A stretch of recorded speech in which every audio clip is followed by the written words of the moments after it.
ইন্না আকরামাকুম ইনদাল্লাহি আতকাকুম। আল্লাহ রাব্বুল আলামিন বলেন, তোমাদের মধ্যে সবচাইতে সম্মানী হলো ওই ব্যক্তি, তোমাদের মধ্যে সবচাইতে দামি হলো ওই ব্যক্তি, যেই ব্যক্তি আল্লাহ সুবহানাহু ওয়া তাআলাকে সবচাইতে বেশি ভয় পায়।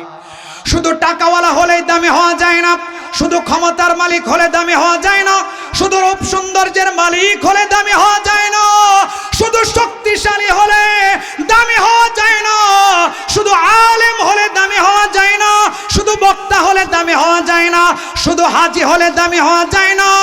যার অন্তরে আল্লাহর ভয় বেশি, তাকওয়া বেশি, আল্লাহ বলেছেন তার দাম আল্লাহর কাছে তত বেশি। কথা বলুন ঠিক কিনা? আল্লাহর নবী হাদিসের মধ্যে ডাক দিয়া বলেন, বিদায় হজের ভাষণের মাঝখানে আল্লাহর নবী ডাক দিয়া বলেন, ইয়া আইয়ুহান নাস। আল্লাহর নবী বলে, হে লোক সকল, ইন্না রাব্বাকুম ওয়াহিদ ওয়া আবাকুম ওয়াহিদ। আল্লাহর নবী বলে, হে মানুষ সকল, হে আমার সাহাবীরা, শুনে রাখো তোমাদের রব হলেন একজন। আপনারা একটু আওয়াজ দিয়া বলেন, আমাদের রব কয়জন? আর একটু আওয়াজ দিয়া বলেন, আমাদের রব কে? আর একটু আওয়াজ দিয়া আকাশ বাতাস মোহরিত করে বলেন, বলিষ্ঠ কণ্ঠে আওয়াজ দিয়া বলেন, আমাদের রব কে? আল্লাহর নবী ডাক দিয়া বলেন, তোমাদের রব হলেন একজন, তোমাদের বাবা হলেন একজন। শুনে রাখো, লা ফাদলা লিআরাবিন আলা আজামি ওয়ালা লিআজামিন আলা আরাবি ওয়ালা লিআহমারা আলা আসওয়াদা ওয়ালা লিআসওয়াদা আলা আহমারা ইল্লা বিত্তাকওয়া। আল্লাহর নবী ডাক দেয়া বলে, শুনে রাখো, সাবধান হয়ে যাও, সাবধান হয়ে যাও। আরবের মানুষের অনারবের উপর কোনো শ্রেষ্ঠত্ব নাই, অনারবের মানুষের আরবের মানুষের উপর কোনো শ্রেষ্ঠত্ব নাই। অর্থাৎ তুমি আরবি, আরেকজন অনারব, এই জন্য তোমার দাম বেশি, এমনটা হতে পারে না। তুমি অনারব, আরেকজন আরবি, তোমার আরবির উপর দাম বেশি, এটা হতে পারে না। আল্লাহর নবী ডাক দিয়ে বলে, ওয়ালা লি আহমারা আলা আসওয়াদা ওয়ালা লি আসওয়াদা আলা আহমারা। সুন্দর মানুষের কালো মানুষের উপর শ্রেষ্ঠত্ব নাই, কালো মানুষের সুন্দর মানুষের উপর কোনো শ্রেষ্ঠত্ব নাই, ইল্লা বিত্তাকওয়া। তবে যার তাকওয়া বেশি তার দাম বেশি। এরপরে আল্লাহর নবী তিলাওয়াত করলেন, ইন্না আকরামাকুম ইনদাল্লাহি আতকাকুম। তোমাদের মধ্যে ওই মানুষটা সবচাইতে দামি যার অন্তরে আল্লাহর ভয় বেশি। আমি বক্তা, এই জন্য আমার দাম বেশি হতে পারে না।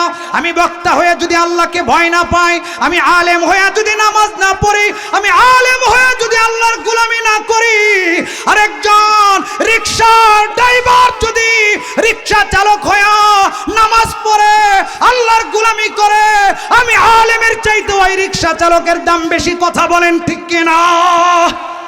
আমি হাজী হয়ে গেলাম কিন্তু আল্লাহর গোলামি করি না।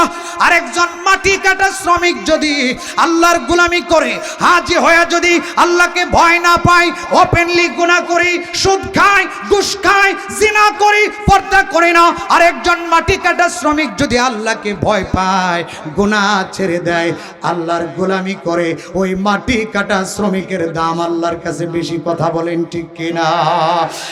আল্লাহ রাব্বুল আলামিন পবিত্র কোরআনুল কারীমের এক জায়গায় ডাক দিয়ে বলেন, ওয়া মান ইয়াত্তাকিল্লাহা ইয়াজআল লাহু মাখরাজা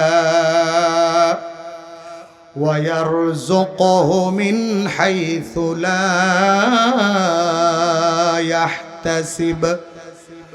আল্লাহ রাব্বুল আলামিন ডাক দিয়ে বলেন, যারা আল্লাহ তাআলাকে ভয় পায়, যাদের অন্তরে আল্লাহ রাব্বুল আলামিনের ভয় থাকে, আল্লাহ রাব্বুল আলামিন তাদেরকে সব ধরনের বিপদ আপদ থেকে উদ্ধার করেন এবং অকল্পনীয় জায়গা থেকে তাদের রিজিকের ব্যবস্থা করে দেন। বলুন সুবহানাল্লাহ।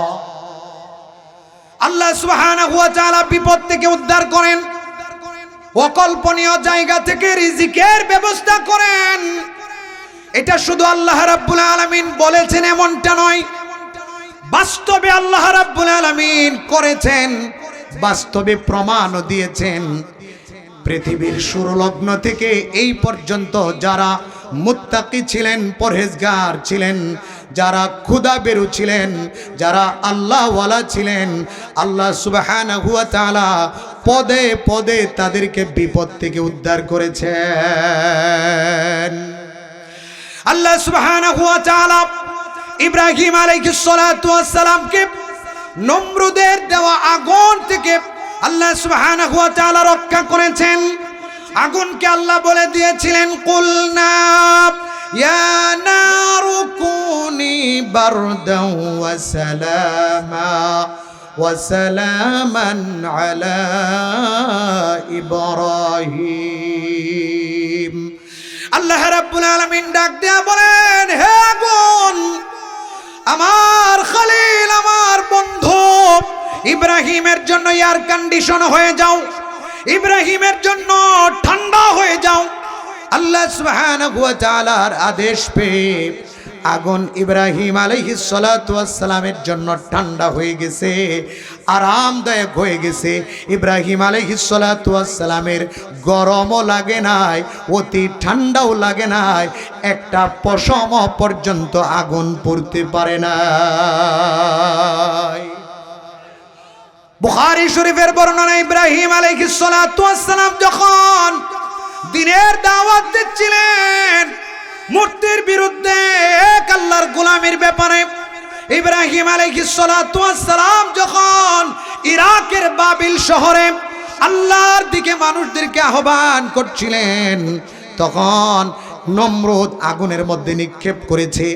আগুন থেকে সশরীরে এবং মুক্ত হয়ে সুস্থ শরীরে আসার পরেও তিনি যখন দাওয়াত দিলেন, দাওয়াত কবুল করছে না। তখন ইব্রাহিম আলাইহিস সালাতু ওয়াস সালাম বিবি সারাকে সঙ্গে নিয়ে বাবেল শহর থেকে বের হয়ে গেলেন, সিরিয়ার উদ্দেশ্যে হিজরত করলেন। বাবিল শহর থেকে যখন বের হয়ে গেলেন, তখন মিশরের কোন এক এলাকার মধ্যে একজন বাদশা ছিল, অত্যাচারী বাদশা, জালেম বাদশা। ইব্রাহিম আলাইহিস সালাতু ওয়াস সালাম বিবি সারাকে নিয়ে বাবিল ত্যাগ করলেন। ওই জালেম বাদশার অভ্যাস ছিল, সুন্দরী রমণী নারী দেখলে ওই নারীর ইজ্জত নষ্ট করত, তার সম্মান নষ্ট করত, জিনা ব্যভিচার করত, নারী নির্যাতন করত। ইব্রাহিম আলাইহিস সালাতু ওয়াস সালামের স্ত্রী বিবি সারা অনেক সুন্দরী ছিলেন, তৎকালীন জামানার সবচেয়ে সুন্দরী নারী ছিলেন। ওই জালেম বাদশার নজর পড়ে গেল ইব্রাহিম আলাইহিস সালাতু ওয়াস সালামের স্ত্রীর প্রতি। জালেম বাদশা ইব্রাহিম আলাইহিস সালাতু ওয়াস সালামের স্ত্রীকে উঠায় নিয়ে গেল। ইব্রাহিম আলাইহিস সালাতু ওয়াস সালাম বলে দিয়েছিলেন, যদি জিজ্ঞেস করে তোমার মাঝে আর আমার মাঝে সম্পর্ক কি, বলবা আমি তোমার ভাই হই, তুমি আমার বোন হও। স্বামী স্ত্রী যদিও ভাই বোন না, কিন্তু ধর্মীয় দিক থেকে, দিনের দিক থেকে ধর্মীয় ভাই বোন বলা যেতে পারে, কোনো অসুবিধা নাই। ইব্রাহিম আলাইহিস সালাতু ওয়াস সালাম জানতেন, ভাই বোনের সম্পর্ক হলে এই অত্যাচারী বাদশা ওই নারীর দিকে খারাপ দৃষ্টি দেয় না। ইব্রাহিম আলাইহিস সালাতু ওয়াস সালাম বলে দিলেন, জিজ্ঞেস করলে বলবা আমি তোমার ভাই, তুমি আমার বোন হও। অত্যাচারী বাদশার সেনাবাহিনীরা ইব্রাহিম আলাইহিস সালাতু ওয়াস সালামের স্ত্রীকে জালেম বাদশার কাছে নিয়ে গেল। জালেম বাদশা ইব্রাহিম আলাইহিস সালাতু ওয়াস সালামের স্ত্রীর ইজ্জত নষ্ট করার চেষ্টা করলো, বুখারী শরীফের বর্ণনা। এদিক দিয়ে ইব্রাহিম আলাইহিস সালাতু ওয়াস সালাম নামাজে দাঁড়ায় গেলেন, আর আল্লাহর কাছে মোনাজাত করতেছিলেন, আর বলতেছিলেন, আল্লাহ আমার স্ত্রীর ইজ্জত সম্ভ্রম তুমি রক্ষা করবে। আল্লাহ রাব্বুল আলামিন ইব্রাহিম আলাইহিস সালাতু ওয়াস সালামকে সান্ত্বনা দেওয়ার জন্য ইব্রাহিম আলাইহিস সালাতু ওয়াস সালাম এবং জালেম বাদশার অন্দরমহল পর্যন্ত, খাস কামরা পর্যন্ত যত গাছপালা ছিল, যত দেওয়াল ছিল, যত পার্টিশন ছিল, সমস্ত পার্টিশনগুলো আল্লাহ পাক দূর করে দিলেন। একটা পরিষ্কার কাচের মতো ইব্রাহিম আলাইহিস সালাতু ওয়াস সালামের চোখের সামনে বিবি সারা এবং ওই জালেম বাদশার দৃশ্যগুলোকে স্পষ্ট করে দিলেন। ইব্রাহিম আলাইহিস সালাতু ওয়াস সালাম স্বচক্ষে দেখতে পেলেন জালেম বাদশা স্ত্রীর সাথে কি করছে। জালেম বাদশা এবার ইব্রাহিম আলাইহিস সালাতু ওয়াস সালামের স্ত্রীর ইজ্জত নষ্ট করার জন্য নাপাক ইচ্ছা নিয়ে ইব্রাহিম আলাইহিস সালাতু ওয়াস সালামের স্ত্রীর দিকে অগ্রসর হলো। ইব্রাহিম আলাইহিস সালাতু ওয়াস সালামের স্ত্রী ছিলেন পরহেজগার, মুত্তাকি, জীবনে কোনোদিন চোখের জিনা করেন নাই, হাতের জিনাও করেন নাই, কানের জিনাও করেন নাই, জবানের জিনাও করেন নাই। সতী নারী ছিলেন, পরহেজগার নারী ছিলেন। নিজের ইজ্জত সম্মান শুধুমাত্র স্বামীর জন্য। বিবি সারা আল্লাহর কাছে দোয়া করলেন আর বলেন, আল্লাহ, এই জালেম বাদশা আমার দিকে নাপাক হাত নিয়ে অগ্রসর হচ্ছে। আপনি তো জানেন আমি আমার ইজ্জত আমার স্বামী ছাড়া অন্য কাউকে দেই নাই। আমি আমার স্বামীর জন্য ইজ্জতটাকে রক্ষা করেছিলাম। আয় আল্লাহ, আজকে এই জালিম বাদশা করার জন্য সামনে অগ্রসর হচ্ছে, আপনি ছাড়া আমার আর কোনো সাহায্যকারী নাই। আল্লাহর নবী ডাক দিয়ে বলেন, বিবি সারা আল্লাহর কাছে দোয়া করতে দেরি আল্লাহ রাব্বুল আলামিন ওই জালিম বাদশার হাত পাটাকে অবশ করে বিকল করে দিতে বিলম্ব করেন নাই। বলেন আল্লাহু আকবার। দোয়া করতে দেরি আল্লাহ রাব্বুল আলামিন ওই জালিম বাদশার হাত পাকে বিকল করে দিলেন, অবশ করে দিলেন। জালিম বাদশা আর সামনের দিকে আসতে পারে না। আরেক বর্ণনায় আসছে ওই জালেম বাদশা বেহুশের মতো হয়ে গেছে এবং হাত পা অস্বাভাবিকভাবে নাড়াচাড়া করতেছে। তখন বিবি সারা ভয় পেয়ে গেলেন আর বলতে লাগলেন, আল্লাহ, এই বাদশা যদি এখন মারা যায় তাহলে মানুষ আমাকে হত্যাকারী বলবে, আমাকে তারা ছাড়তে চাবে না, আমাকে দোষারোপ করবে, এই জন্য তাকে তুমি বাঁচায় দাও। আরেক বর্ণনা আসছে এই জালেম বাদশা সে বিবি সারার কাছে মাফ চাচ্ছে, ক্ষমা চাচ্ছে আর বলতেছে, আমাকে মাফ করে দাও, আমি আর তোমার দিকে নাপাক ইচ্ছা নিয়ে অগ্রসর হব না। বিবি সারা মাফ করে দিলেন, কিন্তু জালেমরা এত সহজে ভালো হয় না। কথা বলেন ঠিক কিনা? জালেমরা জুলুম করার পরেও এত সহজে ভালো হয় না। ওরা আবার দেশের মানুষের মসনদে বৈশা মানুষের উপর জুলুম করার জন্য আবার ষড়যন্ত্র করতেছে। এত জুলুম নির্যাতন করেছে, এত মানুষ কতল করেছে, এরপরও এরা বলে আমরা কোনো দোষ করি নাই, আমরা কোনো অপরাধ করি নাই। আবার এরা নির্বাচনে অংশগ্রহণ করে আবার ক্ষমতায় আইসা আবার মুসলমানদের উপর নির্যাতন করতে চায়। কথা বলেন ঠিক কিনা? কিন্তু আমরা বাংলাদেশের মানুষ বলতে চাই, হে অত্যাচারীরা, এত জুলুম আর নির্যাতন তোমরা করেছ, এদেশের জনগণ আর তোমাদেরকে চায় না। এদেশের জনগণ চায় তোমরা যারা দুর্নীতি করেছ, মানুষের উপর নির্যাতন করেছ, তোমাদের ফাঁসি হবে। কথা বলেন ঠিক কিনা? তোমরা এদেশের মানুষের মসনদ দখল করে আবার ক্ষমতা দখল করে মানুষের উপর নির্যাতন করবা দূরের কথা, আমরা তো আশা করছি এদেশের জনগণ চায় তোমাদের বিচার হবে, যেভাবে মানুষকে তোমরা কতল করেছ তোমাদেরও ফাঁসি হবে। জালিমরা ওরা ওদের অপরাধ স্বীকার করতে চায় না, ওরা ওদের ভুল বুঝতে পারে না। যার কারণে দেখবেন অনেক জালিম বলে, না না, আমগো আপা ভালো ছিল, আমগো আপার মতো আপা হয় না। 100 বছরের মতো 100 বছরের মধ্যে আমাগো আপার মতো এত ন্যায়পরায়ণ ভালো বাদশা আর হতে পারে না। সাফাই গায়ে। কথা বলেন ঠিক কিনা? নিজের আপা যে এতগুলো মানুষ হত্যা করেছে, এতগুলো মানুষের রক্ত নিয়েছে, এতগুলো মানুষের জীবন নিয়েছে, এত তার নেতা কর্মীরা এত হাজার হাজার কোটি টাকা বিদেশে পাচার করেছে, মানুষের উপর জুলুম নির্যাতন করেছে, বাক স্বাধীনতা হনন করেছে, মানুষকে কথা বলতে দেয় নাই, মানুষকে তার বাক স্বাধীনতা দেয় নাই, স্বাধীনতা সার্বভৌমত্বের উপর আঘাত করেছে, এটা স্বীকার করেন। হেলিকপ্টার দিয়ে গুলি করে বাচ্চাদেরকে হত্যা করেছে, এটা স্বীকার করে না। কথা বলেন ঠিক কিনা? তো ওই জালেম বাদশা সেও বলতেছে, তাকে যখন মাফ করে দেওয়া হলো, সে সুস্থ হয়ে গেল, সে বলতেছে আবার আমি তোমাকে নির্যাতন করব। আবার সে নির্যাতন করার জন্য বিবি সারার দিকে অগ্রসর হচ্ছে। ইব্রাহিম আলাইহিস সালাতু ওয়াস সালামের স্ত্রী বিবি সারা আবার আল্লাহর কাছে দোয়া করলেন, আল্লাহ আমাকে এই অত্যাচারী এই জালেমের হাত থেকে তুমি রক্ষা করো। আল্লাহ রাব্বুল আলামিন আবার দোয়া কবুল করলেন। এই বাদশার হাত পা আবার বিকল হয়ে গেল, অবশ হয়ে গেল, আর সামনের দিকে অগ্রসর হতে পারে না। আবার বিবি সারার কাছে ক্ষমা চায়, বিবি সারা মাফ করে দেয়। আবার যখন সুস্থ হয়ে যায়, আবার তৃতীয়বারের মাথায় আবার এই বাদশা বিবি সারার দিকে নাপাক নিয়ত নিয়ে অগ্রসর হয়। আবার বিবি সারা আল্লাহর কাছে দোয়া করেন, আল্লাহ পাক দোয়া কবুল করতে দেরি না, আবার ওই জালেম বাদশার হাত পা গুলো বিকল হয়ে যায়, অবশ হয়ে যায়। আবার মাফ চায়, শেষবারের মতো বলে, আমি আর তোমার দিকে অগ্রসর হব না, আমি বুঝতে পেরেছি তুমি সাধারণ কোনো মানুষ না, তুমি অসাধারণ একজন মানুষ। এখন তিনবারের মাথায় তার হুশ ঠিকানায় আসছে, বুঝতে পেরেছে আমি আমার নাপাক ইচ্ছা এখানে চরিতার্থ করতে পারবো না। এবার যখন বিবি সারা দোয়া করলেন, আল্লাহ সুস্থ করে দাও, সুস্থ হয়ে গেল। এই বাদশা এবার তার সেনাবাহিনীদেরকে ডাক দেয়া বলে, হে আমার সেনাবাহিনীরা, তোমরা কাকে নিয়ে আসছো?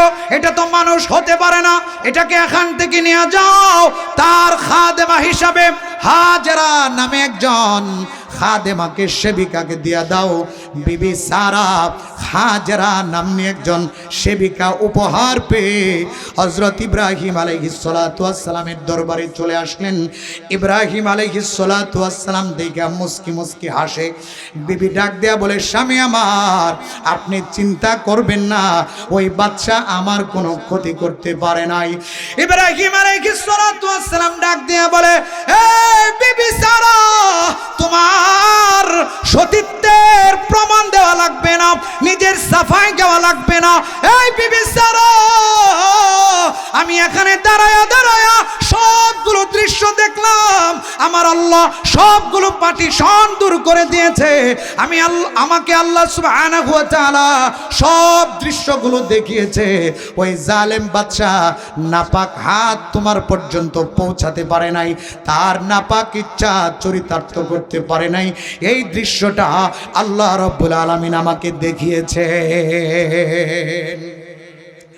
মুসলমান বাবাজিরা, আমার যুবক ভাইয়েরা, এইভাবে আল্লাহ রাব্বুল আলামিন তার খালিল, তার বন্ধু মুত্তাকি পরহেজগারদেরকে হেফাজত করেন, তাদের ইজ্জত হেফাজত করেন, বিপদের সময় তাদেরকে উদ্ধার করেন।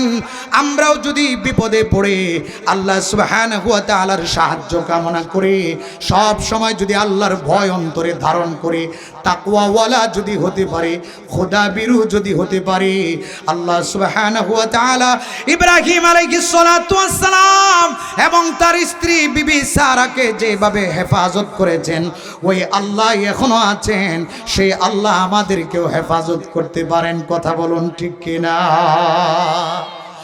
আল্লাহ রাব্বুল আলামিন অদৃশ্য থেকে অকল্পনীয় মুত্তাকিদেরকে রিজিক দিয়ে থাকেন। আল্লাহ সুবহানাহু ওয়া তাআলা শুধু কোরআনুল কারীমের মধ্যে বলেন নাই, বাস্তবে আল্লাহ রাব্বুল আলামিন মুত্তাকি পরহেজগার আল্লাহ ওয়ালাদেরকে অকল্পনীয় অদৃশ্য জায়গা থেকে রিজিকের ব্যবস্থা করেছেন, আসমান থেকে রিজিকের ব্যবস্থা করেছেন। মারিয়াম আলাইহাস সালাতু ওয়াস সালামের কথা আপনারা সবাই জানেন। বিবি মারিয়াম, ঈসা আলাইহিস সালাতু ওয়াস সালামের আম্মা জান বিবি মারিয়াম যখন ছোট্ট ছোট্ট মানুষ জাকারিয়া নবী আলাইহিস সালাতু ওয়াস সালাম বিবি মারিয়ামের দায়িত্ব গ্রহণ করেছেন। বিবি মারিয়ামের ঘরের ভিতরে ঢুকলেন। ঘরের ভিতরে ঢুইকা হযরতে জাকারিয়া আলাইহিস সালাতু ওয়াস সালাম তাকায় দেখেন মারিয়ামের ঘরের মধ্যে অনেকগুলো ফল দেখা যায়। হযরত জাকারিয়া ডাক দিয়া বলে, ইয়া মারিয়াম, হে মারিয়াম, এত সুন্দর সুন্দর ফল, এই ফল তো আমাদের এলাকার না, এই ফল তো বাজারে পাওয়া যায় না, এই ফল তো এলাকায় পাওয়া যায় না, এই ফল তোমাকে কে দিল? মারিয়াম আলাইহিস সালাতু ওয়াস সালাম ডাক দিয়া বলে, নবী জাকারিয়া, এই ফল আমি দুনিয়ার কারো কাছ থেকে নেই নাই, এই ফল আমাকে আমার আল্লাহ আসমান থেকে রিজিক হিসাবে পাঠিয়েছে। আল্লাহ রাব্বুল আলামিন পবিত্র কোরআনুল কারীমের মধ্যে ডাক দিয়া বলেন, কুল্লামা দাখালা আলাইহা জাকারিয়াল মিহরাব ওয়াজাদা ইনদাহা রিজকা ক্বালা ইয়া মারইয়াম আন্না লাকি হাযা ক্বালাত হুয়া মিন ইনদিল্লাহ ইন্নাল্লাহা ইয়ারযুকু মান ইয়াশাউ বিগাইরি হিসাব। আল্লাহ রাব্বুল আলামিন ডাক দিয়া বলেন, জাকারিয়া যখন মারিয়ামের ঘরে কক্ষে প্রবেশ করলেন তখন যা দেখলেন অনেকগুলো ফল দেখা যায়। জাকারিয়া জিজ্ঞেস করলেন, হে মারিয়াম, এত সুন্দর ফল তুমি কোথা থেকে আনলে? মারিয়াম ডাক দিয়া বলে, নবী জাকারিয়া, এই ফল আমাকে আমার আল্লাহ দিয়েছেন। জাকারিয়া আলাইহিস সালাতু ওয়াস সালাম যখন দেখলেন ছোট্ট মারিয়ামকে আল্লাহ রাব্বুল আলামিন আন সিজন ফল দিতে পারে, এলাকার মধ্যে ফল নাই, বাজারের মধ্যে ফল নাই, এরপরেও আল্লাহ রাব্বুল আলামিন ফলের ব্যবস্থা করে দিয়েছেন।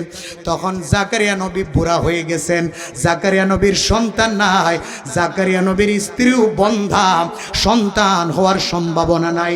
কিন্তু জাকারিয়া নবীর ঈমান তো আগে থেকে মজবুত, আরো মজবুত হয়ে গেল। হযরত জাকারিয়া নবী ওখানেই দাঁড়ায় আল্লাহর দরবারে মুনাজাত করেন আর বলেন, আল্লাহ, তুমি মারিয়ামকে আসমান থেকে রিজিক দিতে পারো, আসমান থেকে ফল দিতে পারো। আয় আল্লাহ, আমার সন্তান নাই, আমি বুড়া হয়ে গেছি, আমার স্ত্রী বন্ধা হয়ে গেছে, আমার সন্তান হওয়ার সম্ভাবনা নাই, কিন্তু তুমি আল্লাহ মারিয়ামকে যেভাবে আন সিজন ফল দিতে পেরেছ, তুমি আল্লাহ চাইলে আমাকেও সন্তান দিতে পারো, এই জন্য আমি তোমার কাছে সন্তান চাচ্ছি। হযরত জাকারিয়া নবী আল্লাহর কাছে মজবুত ঈমান নিয়া, তাকওয়া নিয়া সন্তান চাইতে দেরি, আল্লাহ রাব্বুল আলামিন দোয়া কবুল করতে দেরি করেন নাই। আল্লাহ রাব্বুল আলামিন ডাক দেয়া বলেন, ফাবাশশারনাহু বিগুলামিন ইসমুহু ইয়াহইয়া। আল্লাহ ডাক দেয়া বলে, এই জাকারিয়া, যাও যাও, আমি আল্লাহ তোমাকে একটা নেককার সুসন্তানের সংবাদ দিয়ে দিলাম। ওই সন্তানের নামও তোমার রাখা লাগবে না, ওই সন্তানের নাম আমি আল্লাহ আসমান থেকে ফয়সালা করে দিলাম, ওই সন্তানের নাম হবে ইয়াহইয়া। আল্লাহ রাব্বুল আলামিন মুত্তাকিদেরকে দেন, পরহেজগারদেরকে দেন, আল্লাহওয়ালাদেরকে দেন এমন ঘটনা। আল্লাহ সুবহানাহু ওয়া তাআলা শুধু আয়াতের মধ্যে বলেছেন এমনটা না, শুধু কোরআনের মধ্যে বলেছেন এমনটা না, আল্লাহ বাস্তবে ঘটনা ঘটায় দেখায় দিয়েছেন। এবার আসেন আমাদের ইসলামের জামানার ছোট্ট একটা ঘটনা, আমি সংক্ষেপ করে বলছি। সাহাবীদের মধ্যে 300 সাহাবায়ে কেরামের একটা কাফেলা আল্লাহর নবী পাঠালেন যুদ্ধ করার জন্য। সাহাবায়ে কেরাম অল্প কিছু খাবার নিয়ে 300 জনের সাহাবী ওই এলাকার মধ্যে চলে গেলেন। এই হাদিসটাও বুখারী শরীফের বর্ণনা। আল্লাহর নবীর সাহাবায়ে কেরাম লম্বা সময় পর্যন্ত সে এলাকার মধ্যে থাকলেন। খাবার প্রায় শেষ হয়ে গেল, কারো কাছে খাবার আছে, কারো কাছে খাবার নাই। আমির সাহেব বললেন, সাহাবীরা রে, আল্লাহর নবীর সাহাবীরা, খাবার অনেকের কাছে নাই, তোমাদের কাছে যাদের খাবার আছে আমার কাছে জমা করো। আমির সাহেবের নাম হলো আব্দুর রহমান ইবনে আউফ রাদিয়াল্লাহু তাআলা আনহু, আব্দুর রহমান ইবনে আউফ বললেন, খেজুরগুলো আমার কাছে জমা করো, আমি নিজের হাতে বন্টন করে দিব। আব্দুর রহমান ইবনে আউফের কাছে খেজুরগুলো আনা হলো। আল্লাহর নবীর সাহাবী আব্দুর রহমান ইবনে আউফ সাহাবায়ে কেরামকে বললেন, একটা করে খেজুর হবে, একটা করে খেজুর খেয়ে সারা দিন সারা রাত থাকতে হবে, খাবারের সংকট। সাহাবায়ে কেরাম একটা করে খেজুর খেলেন আর পানি পান করে সারা দিন পার করে দেন, সারা রাত পার করে দেন। কিছুদিন যাওয়ার পরে এই একটা করে খেজুরও নাই, সাহাবায়ে কেরামের খাবার একেবারে শেষ হয়ে গেল। এবার সাহাবায়ে কেরাম চিন্তা করতে লাগলেন, এখন মনে হয় জঙ্গলের গাছের পাতা খায়া বাঁচতে হবে, খাবার নাই। একটা করে খেজুর ছিল, এখন একটা করে খেজুরও নাই, মনে হয় গাছের পাতা লতা খায়া জীবন বাঁচাইতে হবে। কিন্তু আল্লাহ রাব্বুল আলামিন সাহাবায়ে কেরামকে না খাওয়ায় মারবেন না। মুত্তাকিদের জামাত, তাকওয়াওয়ালাদের জামাত, পরহেজগার খোদা বিরুদ্ধের আল্লাহ ওয়ালাদের 300 জনের জামাত।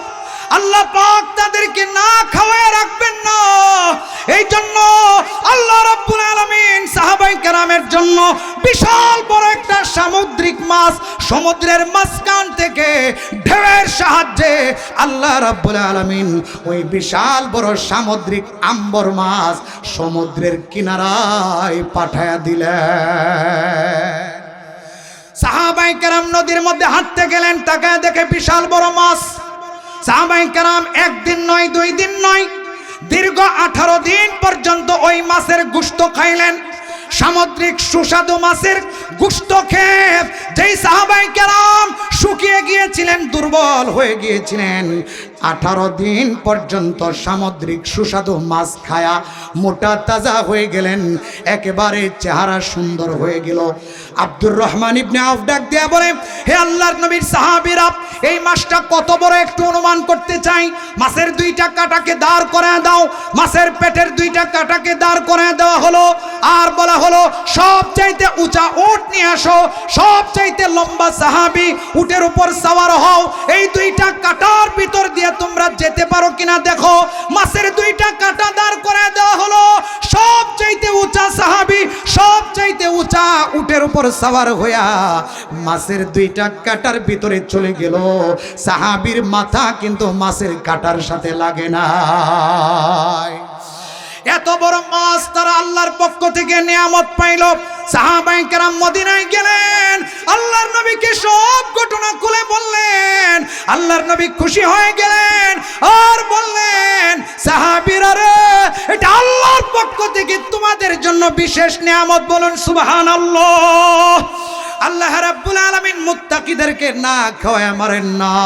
মুত্তাকিরা জেলখানায় থাকুক, মুত্তাকিরা আগুনে থাকুক, আল্লাহ পাক মুত্তাকিদেরকে হেফাজত করেন।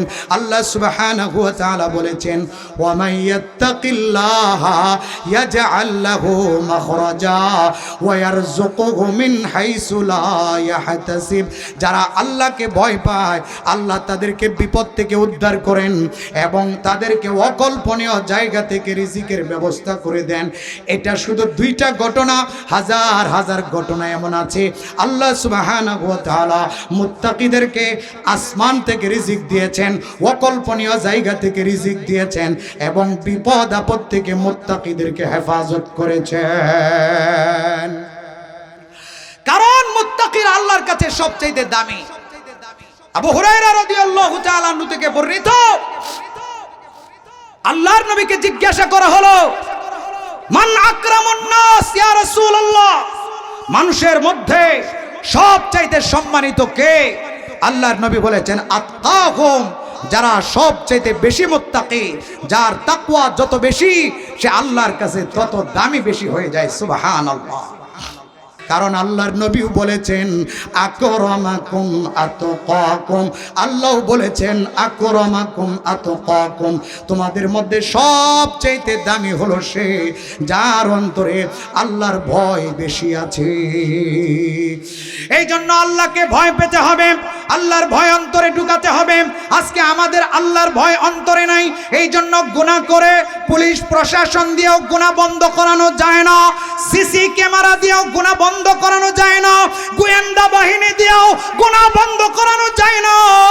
অপরাধ থেকে মানুষকে মুক্ত করা যায় না, অপরাধ থেকে দেশকে মুক্ত করা যায় না, অপরাধ থেকে সমাজকে মুক্ত করা যায় না, অপরাধ থেকে সন্তানদেরকে ফেরানো যায় না। কারণ হলো গোয়েন্দা বাহিনী আছে, সেনাবাহিনী আছে, পুলিশ পাহারা আছে, সিসি ক্যামেরা আছে, কিন্তু আল্লাহর ভয় অন্তরে নাই। কথা বলেন ঠিক কিনা?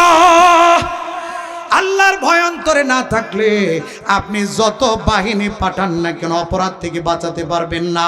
এজন্য মানুষের অন্তরের মধ্যে আল্লাহর ভয় ঢুকাতে হবে। আল্লাহর ভয় সব জায়গায় থাকে।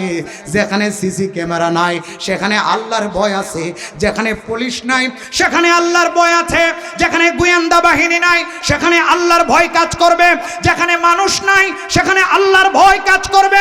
এই জন্য আল্লাহর ভয় অনেক দামি জিনিস।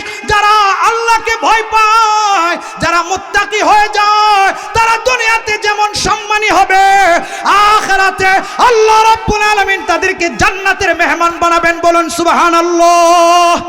এটা আমার কথা নয়, এত বড় কথা আমি বলতে পারবো কেমনে? আল্লাহ রাব্বুল আলামিন বলেছেন পবিত্র কোরআনুল কারীমের মধ্যে, আল্লাহ রাব্বুল আলামিন ডাক দিয়ে বলেন, ওয়া আম্মা মান খাফা মাকামা রাব্বিহি ওয়া নাহান নাফসা আনিল হাওয়া ফাইন্নাল জান্নাতা হিয়াল মাওয়া।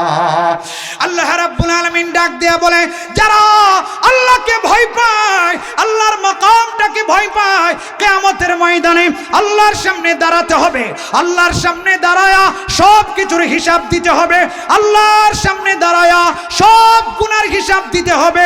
সেই মাকামটাকে যারা ভয় পায়, আল্লাহ রাব্বুল আলামিন ডাক দিয়ে বলে, তাদের জন্য আমি আল্লাহ জান্নাতের ব্যবস্থা রেখেছি, তাদের ঠিকানা হলো জান্নাত। আল্লাহ রাব্বুল আলামিন সূরাতুর রহমানের এক জায়গায় ডাক দিয়ে বলেন, ওয়া আম্মা মান খাফা মাকামা রাব্বিহি জান্নাতান।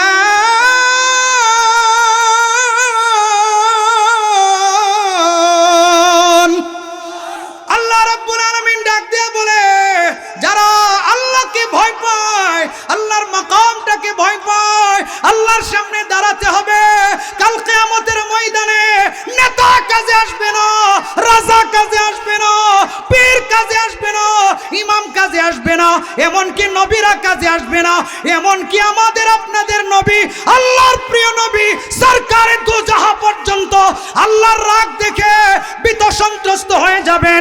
আল্লাহর রাগ দেখে আল্লাহর নবী কুদরতি পায়ে সেজদায় পড়ে যাবেন, সরাসরি কোনো আবদার করবেন না। বুখারী শরীফের বর্ণনা, সব নবীরা ইয়া নাফসি ইয়া নাফসি বলতে থাকবে, সব নবীরা বলবে আল্লাহর সামনে যাওয়া যাবে না, আল্লাহ বড় রাগ করে আছেন, আল্লাহ কাহার, আল্লাহ জব্বার, আমার তো ভুল ছিল, না জানি আল্লাহ ধরে ফেলেন কিনা, আল্লাহর সামনে যাওয়া যাবে না, কি হবে কি হবে? সমস্ত নবীরা পরামর্শ দিবে সরকারে দু জাহান রাহমাতুল লিল আলামিন মুহাম্মাদুর রাসূলুল্লাহর কাছে যান। সমস্ত মানুষগুলো আল্লাহর নবীর কাছে আসবে। আল্লাহ পাক, আল্লাহর নবী দেখবেন আল্লাহর রাগ অনেক বেশি, এই জন্য আল্লাহর নবী ভয় না পায়া আল্লাহর নবী আল্লাহর কুদরতি পায়ে সেজদায় পড়ে যাবেন। আল্লাহর কুদরতি পায়ে সেজদায় পড়ে আল্লাহর নবী আল্লাহর প্রশংসা করতে থাকবেন, আল্লাহর গুণকীর্তন করতে থাকবেন। অমনিতে আল্লাহর রাগটা পানি হয়ে যাবে। আল্লাহ রাগান্বিত অবস্থা থেকে বের হইয়া আল্লাহ খুশি হয়ে যাবেন। বলেন সুবহানাল্লাহ। আল্লাহ খুশি হয়ে যাবেন। আল্লাহ বলবেন, হে আমার দোস্ত মুহাম্মদ, ইরফা রাসাকা, মাথা উঠান, সাল তো আমার কাছে চান, আপনাকে দেওয়া হবে। শাফি তুশাফা, আপনি সুপারিশ করেন, আপনার সুপারিশ গ্রান্টেড হবে, তখন আল্লাহর নবী সুপারিশ করবেন। এর আগে কোনো নেতার নেতাগিরি চলবে না, কোনো আলেম সুপারিশ করতে পারবে না, কোনো হাফেজের সুপারিশ চলবে না, কোনো ওলির সুপারিশ চলবে না, কোনো পীরের সুপারিশ চলবে না, কোনো ব্যক্তির সুপারিশ চলবে না। সবাই ভয়ঙ্কর অবস্থার মধ্যে থাকবে, বিভীষিকাময় অবস্থার মধ্যে থাকবে, ছুটাছুটি করতে থাকবে, দৌড়াদৌড়ি করতে থাকবে, কোথাও সাহায্য পাবে না। এই ভয়ঙ্কর দিনটাকে যারা ভয় পাবে, আল্লাহ রাব্বুল আলামিন ডাক দেয়া বলে, এই আল্লাহর সামনে দাঁড়ানোটাকে যারা ভয় পাবে, যে আল্লাহর সামনে আমি কেমনে দাঁড়াবো, আল্লাহর সামনে আমি আমার মুখটাকে কেমনে দেখাবো, এই যে গুনাহ করতেছি, নামাজ পড়ি না, রোজা রাখা করি, এই যে গুনাহ করছি, অপরাধ করছি, আল্লাহর সামনে কেমনে দাঁড়াবো, এই চিন্তা যাদের আছে, এই ভয় যাদের আছে, এই ভয় করে যারা গুনাহ থেকে বিরত থাকে, আল্লাহ রাব্বুল আলামিন ডাক দেয়া বলে, তাদের জন্য একটা জান্নাত নয়, তাদের জন্য আমি আল্লাহ ডাবল জান্নাতের ব্যবস্থা করে রেখেছি। তাদের জন্য ডাবল জান্নাত, তাদের জন্য দুইটা জান্নাত। এই জন্য কবি ডাক দেয়া বলে, আল্লাহর সামনে দাঁড়ানোটাকে ভয় পাও। হরে আকিল না হো গাফিল, হরে আকিল না হো গাফিল, তুঝে দুনিয়া से जाना है, तुझे ये मुँह अपनी रब को दिखाना है। মরণ থেকে যতই পালাও, মরণ তোমায় লইবে গিরি, যদিও সুদূর আকাশ পানে পালাও সেথাই লাগিয়ে সিঁড়ি। একদিন মরনা है आखिर मौत है, कर ले जो करना है आखिर मौत है यहाँ से तुझको जाना, एक दिन कब्र में होगा ठिकाना, एक दिन अला या साकिनल कसरिल मुअल्ला, अला या साकिनल कसरिल मुअल्ला, सतुदफन अन करीबिन फित तुराबी। কবি ডাক দেয়া বলে, হে বুদ্ধিমান, হে বিচক্ষণ, গাফিল হয়ে যেও না, উদাসীন হয়ে যেও না। আল্লাহর সামনে কেমনে দাঁড়াইবা, আল্লাহর সামনে কেমনে চেহারাটা নিয়ে দাঁড়াইবা, এই অপরাধ নিয়ে আল্লাহর সামনে কেমনে মুখ দেখাইবা, জিনা করে কেমনে আল্লাহর সামনে দাঁড়াইবা, নামাজ না পড়ে কেমনে আল্লাহর সামনে দাঁড়াইবা, মানুষের উপর জুলুম নির্যাতন করে, আল্লাহর নাফরমানি করে কেমনে আল্লাহর সামনে মুখ দেখাইবা, আল্লাহর সামনে কেমনে তুমি দাঁড়াবে, এটা তুমি একটাবার চিন্তা করো। তুমি তো মানুষ, তুমি তো পশু পাখির মতো না, তুমি গাফেল হয়ে যেও না, তুমি উদাসীন হয়ে যেও না, তুমি আল্লাহকে ভয় পাও, আল্লাহর সামনে দাঁড়ানোটাকে ভয় পাও। তুমি কি জানো না, তুমি তো প্রাণীদের মতো না, তোমার তো মৃত্যুর পরে কবরের জগৎ আছে। তুমি গাফেল হয়ে যেও না, প্রাণীদের কবরের জগৎ নাই, তোমার কবরের জগৎ আছে। ওই মুসলমান, তোমার তো মৃত্যুর পরে কিয়ামতের ময়দান আছে, প্রাণীদের কিয়ামতের ময়দান নাই, হাসরের বিভীষিকাময় মাঠ নাই। ওই মুসলমান, আমি আপনার জন্য মৃত্যুর পরে ভয়ঙ্কর কবরের জগৎ আছে। হয়তো কবরটা জান্নাতের বাগান হবে, আর যদি গুনাহ নিয়ে কবরে যায়, কবরের মাটি চাপ দিবে, মাটি চাপ দিয়া হাড্ডিগুলো ভেঙে চুরমার করে দিবে, কবরের মধ্যে সাপ বিচ্ছুরা আক্রমণ করবে। মা বাবা বলে চিৎকার করলে মা আসবে না, বাবা আসবে না। আজকে ঘরের মধ্যে একলা ঘুমাইলে বড় ভয় লাগে, একটা বাড়ির মধ্যে লাইট জ্বালায় ঘুমাইলেও বড় ভয় লাগে, মা বোনদেরও ভয় লাগে, পুরুষদেরও ভয় লাগে। একলা ঘরের মধ্যে, একলা বাড়ির মধ্যে ঘুমাইলে ভয় লাগে। মৃত্যুর পরে যখন সাপ বিচ্ছুর ঘর, 3.5 হাত মাটির নিচে যখন শুয়ে দেওয়া হবে, জান যখন, রূহ যখন শরীরের মধ্যে দিয়া দিবে, জাহান্নামের গর্ত হয়ে যাবে। সাপ বিচ্ছু যখন পেঁচায় ধরবে, মা নাই,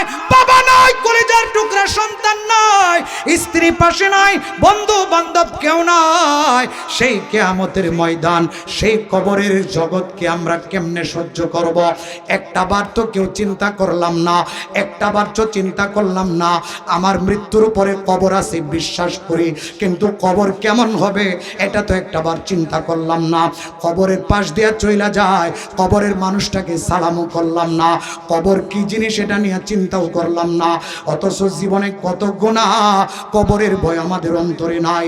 অথচ আল্লাহর নবীর সাহাবী হযরত উসমান গনি রাদিয়াল্লাহু তাআলা আনহু আল্লাহর নবীর দুই কন্যাকে বিবাহ করেছেন, যার কারণে উসমান গনিকে যুন্নুরাইন বলা হয়, দুই নূরের অধিকারী বলা হয়। আল্লাহর নবী উসমান গনির ব্যাপারে বলেছেন, আহইয়াহুম উসমান, আমার উম্মতের মধ্যে সবচাইতে বেশি লজ্জাশীল ভালো মানুষ হলেন উসমান। আমি একটা মেয়ে বিবাহ দিয়েছিলাম, আমার কন্যা মারা গেছে, আবার আমি আরেকটা কন্যা বিবাহ দিয়েছি, ওই কন্যাটাও মারা গেছে।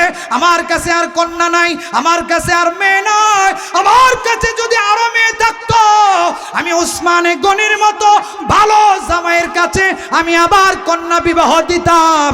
হযরত উসমান গনি 3 নম্বরের জান্নাতের সার্টিফিকেট প্রাপ্ত সাহাবী।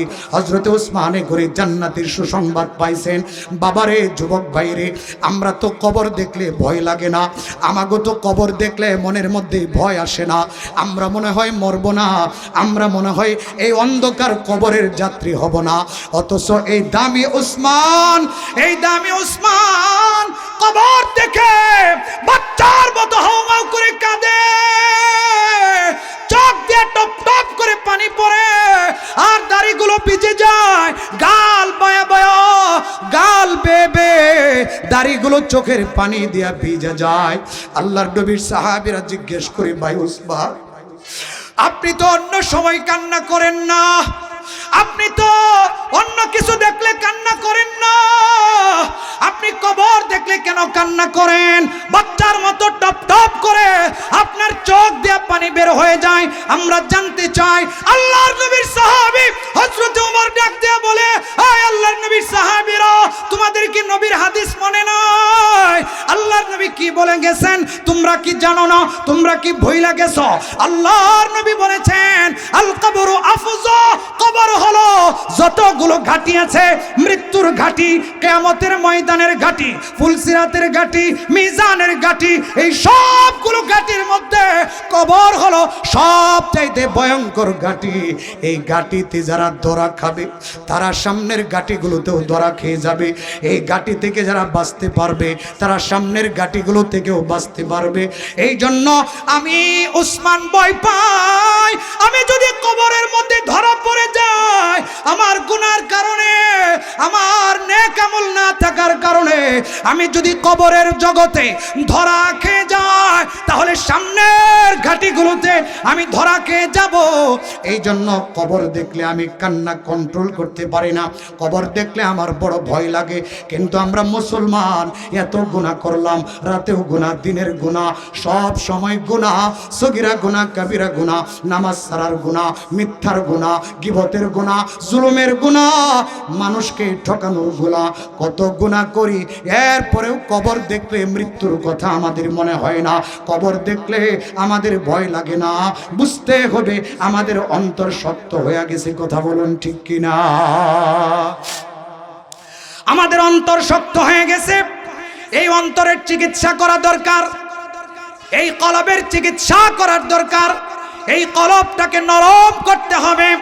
আল্লাহ রাব্বুল আলামিন পবিত্র কোরআনুল কারীমের মধ্যে ডাক দেয়া বলেন, নরম কিভাবে বানাবে, আল্লাহওয়ালা কলব কিভাবে বানাবে, আল্লাহ রাব্বুল আলামিন চিকিৎসা বলে দিয়েছেন। আল্লাহ রাব্বুল আলামিন ডাক দেয়া বলেন, ইয়া আইয়ুহাল্লাযীনা আমানুত্তাকুল্লাহ ওয়া কুনু মা'আস সাদিকিন। আল্লাহ রাব্বুল আলামিন ডাক দেয়া বলেন, হে মুমিনেরা, হে মুসলমানেরা, শুধু মুমিনটা দাবি করলেই হবে না, শুধু মুসলমান দাবি করলে হবে না, আল্লাহওয়ালা হতে হবে, তাকওয়াওয়ালা হতে হবে, অন্তরের মধ্যে আল্লাহর ভয় ঢুকাতে হবে। আল্লাহ নিজেই ডাক দিয়ে বলেন কেমনে অন্তরের মধ্যে ভয় ঢুকাবে। আল্লাহ উত্তর দিয়ে দিয়েছেন, আল্লাহ বলেন ওয়াকুনু মা'আস সাদিকিন, তোমরা সত্যবাদীদের সঙ্গী হয়ে যাও, আল্লাহওয়ালাদের সঙ্গী হয়ে যাও, নেককারদেরকে বন্ধু বানাও, তাদের সাথে চলতে চলতে তোমরাও একদিন আল্লাহওয়ালা হয়ে যাবে। এজন্য মুহতারাম হাজরিন, আল্লাহর ভয় অনেক দামি জিনিস। এই আল্লাহর ভয় অন্তরে ফিট করতে হবে, এছাড়া গুনাহ থেকে বাঁচা যাবে না, দুনিয়ার বিপদ আপদ থেকেও বাঁচা যাবে না, আখিরাতেও জান্নাতের মেহমান হওয়া যাবে না, আখিরাতেও মুক্তি পাওয়া যাবে না। এজন্য আমরা যদি বাঁচতে চাই, দুনিয়াতেও যদি সফল হতে চাই, তাহলে আমাদেরকে মুত্তাকি হতে হবে। আখিরাতে জান্নাতি হতে চাইলে আমাদেরকে তাকওয়া অর্জন করতে হবে, আল্লাহর ভয় অন্তরে ফিট করতে হবে। সব ক্ষেত্রে আল্লাহর ভয়, গুনার ক্ষেত্রে আল্লাহর ভয়, নামাজের ক্ষেত্রে আল্লাহর ভয়, ইবাদতের ক্ষেত্রে আল্লাহর ভয়, সব কিছুর মধ্যে আল্লাহকে যারা ভয় পাবে আল্লাহ সুবহানাহু ওয়া তাআলা তাদের হয়ে যাবেন। যাদের অন্তরে আল্লাহর ভয় ঢুকবে, গায়রুল্লাহর ভয় তাদের অন্তর থেকে বের হয়ে যাবে। আজকে আমাদের অন্তরে আল্লাহর ভয় নাই বিধায় ওই গায়রুল্লাহর ভয় আমাদের মাথায় ঢুকে গেছে, ওই কুফফারদের ভয় আমাদের অন্তরে ঢুকে গিয়েছে। এজন্য আল্লাহর ভয় অন্তরে ঢুকিয়ে কুফফারদের ভয় অন্তর থেকে বের করতে হবে। কথা বলেন ঠিক কিনা? সাহাবায়ে কেরামের আল্লাহর ভয় ছিল, এজন্য আল্লাহ সুবহানাহু ওয়া তাআলা তাদের হয়েছেন। কিন্তু আমাদের আল্লাহর ভয় নাই, আমরা এত গুনাহ করি, একবার আল্লাহকে ভয় পাই না। অথচ সাহাবায়ে কেরাম আল্লাহ সুবহানাহু ওয়া তাআলাকে এতটা ভয় পাইতেন। আবু বকর সিদ্দিক রাদিয়াল্লাহু তাআলা আনহুর কথা যদি বলি লম্বা সময় চলে যাবে। হযরত আবু বকর রাদিয়াল্লাহু আনহু কত দামি এটা তো আপনারা সবাই জানেন। এক কথায় এই উম্মতের মধ্যে সবচাইতে দামি মানুষ হলেন হযরত আবু বকর সিদ্দিক রাদিয়াল্লাহু তাআলা আনহু। হযরত আবু বকরের এক রাতের সওয়াব যদি এক পাল্লায় রাখা হয়, হযরত উমরের সারা জীবনের সওয়াব যদি এক পাল্লায় রাখা হয়, আবু বকরের সওয়াবের পাল্লা ভারী হবে। আর হযরত উমরের সওয়াব সংখ্যা হলো আসমানের তারকারাজির চাইতে বেশি। বলেন সুবহানাল্লাহ। হযরত আবু বকর এত দামি, আল্লাহর নবী বলেন লাউ কুনতু মুত্তাখিজান খালিলা লাত্তাখাজতু আবু বকরিন খালিলা, আমি যদি কাউকে বন্ধু বানাতাম, আমার তো আল্লাহ ছাড়া কোনো বন্ধু নাই, আমি যদি কাউকে বন্ধু বানাতাম তাহলে হযরত আবু বকরকে আমি বন্ধু বানাতাম। বলুন সুবহানাল্লাহ। হযরত আবু বকরের মর্যাদার ব্যাপারে ঘন্টার পর ঘন্টা বলা যাবে, অনেক হাদিস আছে। এই দামি আবু বকর সিদ্দিক রাদিয়াল্লাহু তাআলা আনহু, সবচাইতে দামি আবু বকর সিদ্দিক রাদিয়াল্লাহু তাআলা আনহু রাস্তা দিয়ে হাঁটেন আর একা একা কাঁদেন। কাঁদেন কেন? ওই গাছকে দেখে কাঁদেন, ক্ষেতের ঘাসকে দেখা কাঁদেন আর বলেন ইয়া লাইতানি লাম তালিদনি উম্মি, আফসোস আমি আবু বকরের আমার মা যদি আমাকে জন্ম না দিতেন কতই না ভালো হতো। ইয়া লাইতানি কুনতু শাজারা, আফসোস আমার আমি মানুষ না হয়ে যদি গাছ হতাম তাহলে পশু পাখিরা আমাকে খেয়ে নিত। ইয়া লাইতানি, আমার আফসোস আমি আবু বকর মানুষ না হয়ে যদি ক্ষেতের ঘাস হতাম আমাকে গরু ছাগল বকরি খেয়ে নিত। আল্লাহর সামনে জবাব দেওয়া লাগতো না। এখন তো আমি মানুষ হয়ে জন্ম নিয়েছি, আল্লাহর সামনে আমাকে জবাব দিতে হবে। আমি যদি গাছ বা ঘাস হতাম তাহলে আমাকে আল্লাহর সামনে দাঁড়ানো লাগতো না। আল্লাহর সামনে দাঁড়ানোটাকে তারা এতটা ভয় পাইতেন। কিন্তু আমরা এত গুনাহ করার পরেও কিয়ামতের ভয় নাই, আল্লাহর ভয় নাই। এজন্য আল্লাহর ভয় অন্তরে ফিট করতে হবে। কথা বলেন ঠিক কিনা? মানুষের উপর জুলুম করি, আল্লাহর ভয় নাই। দলাদলি মারামারি খুনাখুনি, আল্লাহর ভয় নাই। ক্ষমতার জন্য একজন আরেকজনকে মারছে। আমরা দেখতে পাচ্ছি আমাদের দেশে কত খুন খারাপি হচ্ছে। আজকে একজনকে মারা হয়েছে, গতকালকে একজনকে মারা হয়েছে, গত পরশুদিন দুইজনকে মারা হয়েছে। এই যে হত্যা চলতেছে, মানুষ হত্যা, এক মুসলমান আরেক মুসলমানকে কতল করছে সামান্য টাকার জন্য, দুনিয়ার সম্পদের জন্য, দুনিয়ার ক্ষমতার জন্য। এগুলো তারাই করতে পারে যাদের আখিরাতের চিন্তা নাই। কথা বলেন ঠিক কিনা? যাদের আখিরাতের ভয় নাই, যাদের অন্তরে আল্লাহর ভয় নাই, তারা এমন কাজ করতে পারে। যারা আল্লাহকে ভয় পায়, যারা আখিরাতকে ভয় পায়, যারা কবরের জগৎকে ভয় পায়, যারা মৃত্যুকে ভয় পায়, তারা এমন কাজ কোনোদিন করতে পারে না। সাহাবায়ে কেরাম আমাদের আকাবিররা তারা আল্লাহকে ভয় পাইতেন। বুখারী শরীফের আরেকটা হাদিস বলি, আল্লাহর নবী বলে যে আল্লাহর ভয় কি জিনিস দেখো। আল্লাহর ভয়ের উদাহরণ দিতে গিয়ে আল্লাহর নবী বলেন, বনি ইসরাইলে একজন ব্যক্তি ছিল, গরিব মানুষ, টাকার অভাব। 1000 দিনার, 1000 দিনার, এক দিনার হলো 40 দিরহাম। 1000 দিনার হাওলাত চাইতে গেছে আরেকজনের কাছে, অর্থাৎ বর্তমান কোটি কোটি টাকা স্বর্ণ মুদ্রা। এই 1000 স্বর্ণ মুদ্রা হাওলাত চাইতে গিয়েছে আরেকজন বড় লোকের কাছে। ওই বড় লোক বলে, সাক্ষী লাগবে, সাক্ষী নিয়ে আসো। তখন ওই মানুষটা বলে, আল্লাহু ওয়াকিল, আল্লাহু শাহিদি, আল্লাহ হলেন আমার সাক্ষী, আল্লাহ ছাড়া আমার আর কোনো সাক্ষী নাই। ওই মানুষটা বিশ্বাস করে এই গরিব মানুষটাকে 1000 দিনার, 1000 স্বর্ণ মুদ্রা হাওলাত হিসেবে দিয়ে দিলেন। নির্দিষ্ট সময় বলে দিলেন, এত তারিখে আপনার 1000 স্বর্ণ মুদ্রা আমি পরিশোধ করব। বুখারীর হাদিস। গরিব মানুষটা 1000 দিনার হাওলাত নিয়ে, ঋণ নিয়ে এলাকায় চলে আসলেন। নির্দিষ্ট তারিখ অনুযায়ী 1000 দিনার ব্যবস্থা করে, ওয়াদা রক্ষা করতে হবে, কষ্ট করে 1000 দিনার ব্যবস্থা করেছেন। স্বর্ণ মুদ্রা নিয়ে ওই পাওনাদারের বাড়ির দিকে রওনা করেছেন। পাওনাদারের বাড়িতে যাওয়ার পথে একটা নদী পড়ে, একটা সমুদ্র পড়ে। এখন ওই ঋণগ্রস্ত ব্যক্তি, গরিব মানুষটা 1000 দিনার তার হাতের মধ্যে আছে, নিয়ে যাবে পাওনাদারের কাছে, নিয়ে যাবে ওই ব্যক্তির কাছে, কিন্তু নৌকা নাই, নদী পার হওয়ার মতো কোনো ব্যবস্থা নাই। বিশাল বড় নদী, নৌকা ছাড়া পার হওয়া যাবে না, কিন্তু কোনো নদী নাই, কোনো নৌকা নাই। এবার ওই মানুষটা আল্লাহর উপর ভরসা করে 1000 স্বর্ণ মুদ্রা একটা কাঠের ভিতরে ভরে, কাঠের টুকরার ভিতরে ভরে, এবং একটা চিঠি লেখে যে আমি নৌকার কারণে আপনার বাড়ি পর্যন্ত আসতে পারি নাই, যদি আপনি আমার এই টাকাগুলো পান তাহলে শুকরিয়া আদায় করবেন, আমাকে আপনি মুক্ত করে দিবেন, আমাকে আপনি জিম্মাদারি থেকে মুক্ত করে দিবেন। আমি আপনার কাছ থেকে টাকা হাওলাত নিয়েছিলাম, আজকে আপনার টাকা ফেরত দেওয়ার তারিখ ছিল, কিন্তু আমি দেখা করতে পারি নাই, কারণ নৌকা নাই। বুখারী শরীফের হাদিস। 1000 স্বর্ণ মুদ্রা কাঠের ভিতরে ঢুকায় এই ঋণগ্রস্ত ব্যক্তি বাড়িতে চলে আসছে, আর আল্লাহর কাছে দোয়া করতেছে, আল্লাহ তুমি এই 1000 স্বর্ণ মুদ্রা পাওনাদারের কাছে পৌঁছায় দেওয়ার ব্যবস্থা করবা। বলেন সুবহানাল্লাহ। উনি চলে আসছেন, পাওনাদার এদিক দিয়া নির্দিষ্ট তারিখ, তো ওই তারিখে এই মানুষটা আবার নদীর কিনারায় আসছেন খোঁজার জন্য, দেখি তো আমার ঋণগ্রস্ত মানুষটা 1000 স্বর্ণ মুদ্রা ঋণ নিয়েছিল, আজকে দেওয়ার কথা, দেখি তো টাকাগুলো নিয়ে আসছে কিনা। আয়সা দেখে মানুষ নাই, কেউ নাই, বাড়িতে চলে যাবে, নিরাশ হয়ে বাড়িতে চলে যাবে, মন খারাপ। হঠাৎ তাকে দেখে সমুদ্রের মধ্যে, নদীর মধ্যে একটা কাঠের টুকরা ভাসতেছে। বলেন সুবহানাল্লাহ।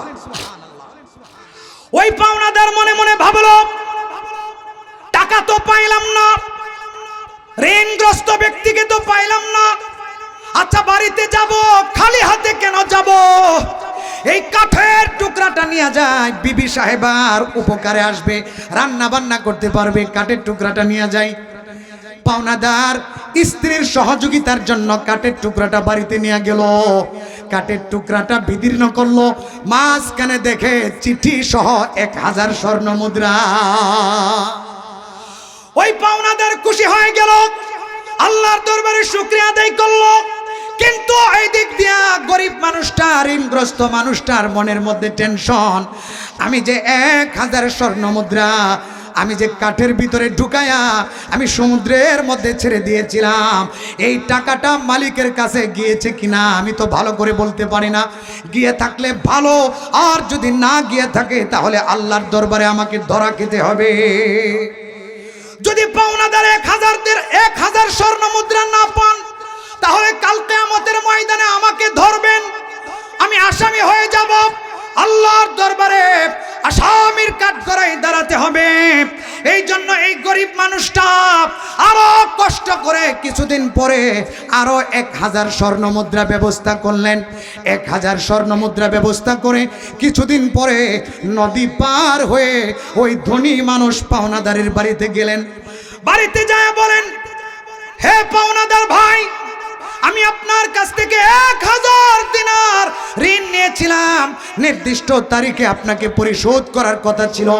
আমি 1000 দিনার নিয়ে আপনার ঋণ পরিশোধ করার জন্য আমি এসেছিলাম, কিন্তু সমুদ্রের মধ্যে কোনো নৌকা ছিল না, এজন্য আপনার বাড়ি পর্যন্ত আসতে পারি নাই। আমি আমার স্বর্ণ মুদ্রাগুলো একটা কাঠের ভিতরে আমি ভরে আমি সমুদ্রের মধ্যে ফেলে দিয়েছিলাম। আপনি মনে হয় পান নাই, এই যে নেন আপনার 1000 স্বর্ণ মুদ্রা। বিলম্ব হওয়ার কারণে আপনি মন খারাপ করবেন না, বিলম্ব হওয়ার কারণে সময় মতো দিতে না পারার কারণে আমাকে মাফ করে দিবেন। এই গরিব মানুষটার ভিতরে কত ভয়, মৃত্যুর ভয়, কিয়ামতের ভয়, আল্লাহর সামনে দাঁড়ানোর ভয়। 1000 স্বর্ণ মুদ্রা কিছুদিন আগে সমুদ্রের মধ্যে রেখে গেছে, মনের মধ্যে সন্দেহ মালিক পাইছে কিনা, এই জন্য আবার আর 1000 স্বর্ণ মুদ্রা নিয়ে গেছে। আবার ওই দিক দিয়া ধনী মানুষটাও কত সৎ মানুষ, আমরা হলে বলতাম আমি তো পাই নাই তোমার টাকা, কাঠের মধ্যে ভাসায় দিছ, নদীর মধ্যে তুমি ভাসিয়ে দিয়েছ, তোমার টাকা কোথা থেকে কোথায় চলে গেছে, আমি আমার 1000 দিনার পাই নাই, দাও 1000 দিনার। মোট 2000 দিনার হয়ে যেত, কারণ আল্লাহ ছাড়া কেউ দেখে নাই। কথা বলেন ঠিক কিনা? কিন্তু ওই ধনী মানুষটা মনে মনে ভাবলো, আমি চাইলে আবার 1000 দিনার গ্রহণ করতে পারি, কেউ দেখে না, ওই দুনিয়ার কোনো মানুষ জানে না আমি যে সমুদ্রের মাঝখান থেকে কাঠের টুকরা নিয়েছিলাম, 1000 দিনার পেয়েছিলাম, ওইটা তো আমি ছাড়া কেউ জানে না। চাইলে আমি 1000 দিনার নিতে পারি, কিন্তু মনে মনে ভাবতে লাগলো, কেউ না দেখলেও দেখেছেন একজন, তিনি কে? মনে মনে ভাবতে লাগলেন, আল্লাহ তো দেখেছেন, সুতরাং ডাবল নেওয়া যাবে না।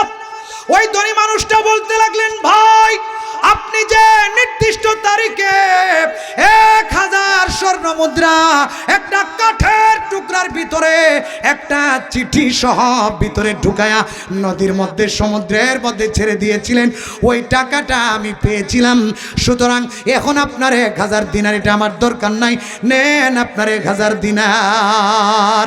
আল্লাহর নবী বুঝাইতে চাইলেন, দুনিয়ার মধ্যে বনি ইসরায়েলের 2 জন মানুষ, ঋণ গ্রহীতা এবং ঋণদাতা, দুজনের ভিতরে আল্লাহর ভয় ছিল, দুজনের ভিতরে আল্লাহর ভয় ছিল, জাহান্নামের ভয় ছিল, কিয়ামতের ভয় ছিল, যার কারণে তারা আদান প্রদান করেছেন আল্লাহকে সাক্ষী রেখে, এবং নির্দিষ্ট তারিখে তারা তাদের টাকা পরিশোধ করে দিয়েছেন।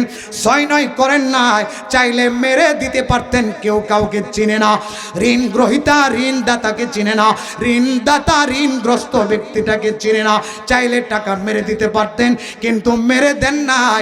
কিন্তু আমরা মুসলমান হলে কোটি কোটি টাকার সম্পদ আমরা পাইলে আমরা শুধু মেরে দিতাম না, আমরা ওই মানুষটার গোষ্ঠী শুদ্ধ ভুলে যাইতাম, শুধু এলাকা ছাড়তাম না, লাগলে বাংলাদেশ ছাইরা ভারতে চলে যাইতাম।